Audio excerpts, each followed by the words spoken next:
देखो बच्चों, माध्यमिक शिक्षा मंडल मध्य प्रदेश भोपाल ने इस बार जो है कोविड-19 के कारण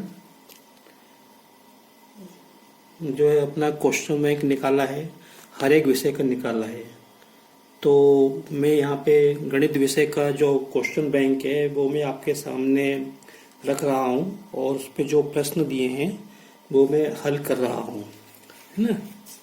तो जरा देखें, जैसे ये दिया है वस्तुनिष्ठ ऑब्जेक्टिव टाइप क्वेश्चन है, वास्तविक संख्याओं में से है।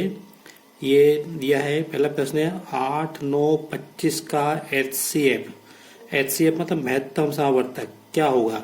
उत्तर दिए 8, 9, 25 A। तो इसको सॉल्व करने का प्रयास करते हैं। तो 8, 9, 25 का HCF आप देखेंगे ये तीनों संख्याएं सह अभाज्य है। सह अभाज्य का मतलब है कि इसमें ये संख्या किसी भी संख्या से नहीं कट रही हैं। तो ऐसी संख्याओं को अपन सह अभाज्य कहते हैं और सह अभाज्य संख्याओं का HCF 1 होता है। तो इसलिए इसमें इसका उत्तर ये होगा। अगर आप गुणनखंड करके भी देखेंगे तो भी इसमें कुछ भी कॉमन नहीं आएगा सिवाय 1 के। तो आप चाहो तो यहाँ पे लिख लो 8, 9, 25 क्या है, सहअभाज्य हैं, इसलिए इनका HCF क्या होगा, 1 होगा। तो उसमें ये वाला सही है, ये प्रश्न इसका उत्तर ये सही है। फिर परिमेय तथा अपरिमेय संख्याओं का गुणनफल।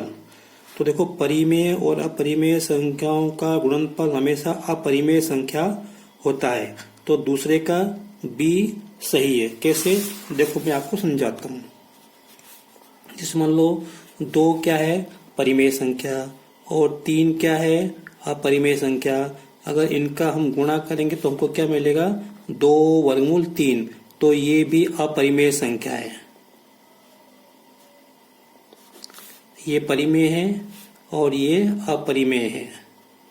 तो परिमेय और अपरिमेय का गुणा करेंगे तो हमको अपरिमेय संख्या मिलेगी, इसलिए इसका उत्तर क्या होगा, दूसरे का B अपरिमेय संख्या होगा।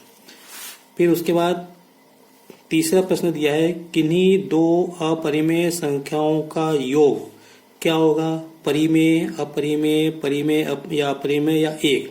तो देखो, 2 अपरिमेय संख्याओं का योग या तो परिमेय होगा या अपरिमेय। ठीक है, वो कैसे, वो देखो, जैसे मान लो वर्गमूल 3 ये एक अपरिमेय संख्या है और दूसरी जो है 2 वर्गमूल 3 ये अपरिमेय संख्या है। इनको अगर हम जोड़ेंगे तो हमको क्या मिलेगा, तो ये मिलेगा अपने को, जोड़ने पर अपने को 3 वर्गमूल 3। तो ये भी क्या है, अपरिमेय संख्या है। ठीक है, अगर मैं वर्गमूल 3 और माइनस वर्गमूल 3 को जोड़ूं तो ये क्या अपरिमेय है और ये भी अपरिमेय है। तो दोनों को जोड़ूंगा तो ये कट जाएंगे, क्योंकि प्लस माइनस के होने से ये 0 आएगा। तो 0 तो क्या है, परिमेय संख्या है। तो इसलिए हम कह सकते हैं कि 2 अपरिमेय संख्याओं का योग अपरिमेय भी हो सकता है या परिमेय भी हो सकता है। तो इसलिए इसमें क्या होगा, यहाँ पे ये परिमेय या अपरिमेय। अब मैं अगला प्रश्न देखता हूँ, क्वेश्चन नंबर 4। देखो प्रश्न नंबर 4, देखो ध्यान से सुनो। 3 किसानों के पास 490 किलोग्राम और दूसरे किसान के पास 588 किलोग्राम तथा तीसरे किसान के पास 882 किलोग्राम गेहूं है। ठीक है, इन गेहूं को दूसरे बैग्स में भरना है। तो उन बैग्स के जो है वो क्या है, समान मात्रा में गेहूं आता है। तो वो जो थैले हैं या बैग्स है वो कितने किलो के होने चाहिए। तो इसको करने के, देखो इस तरह के सवालों को करने के लिए हमको इसका जो है महत्तम लेना पड़ेगा। क्या पड़ेगा, HCF लेना पड़ेगा। मैं आपको एक आसान सा सवाल लेके बताता हूँ। वैसे तो देखो इसका उत्तर 98 किलो होगा। ठीक है, क्योंकि 98 किलो लेंगे तो 490 किलो गेहूं जो है 98 किलो के 5 बैग में आएगा। इसी प्रकार ये शायद 6 बैग में आएगा और ये शायद 7 या 8 और ये जो 882 किलो जो गेहूं है ये 98 किलो के 9 थैलों में आएगा।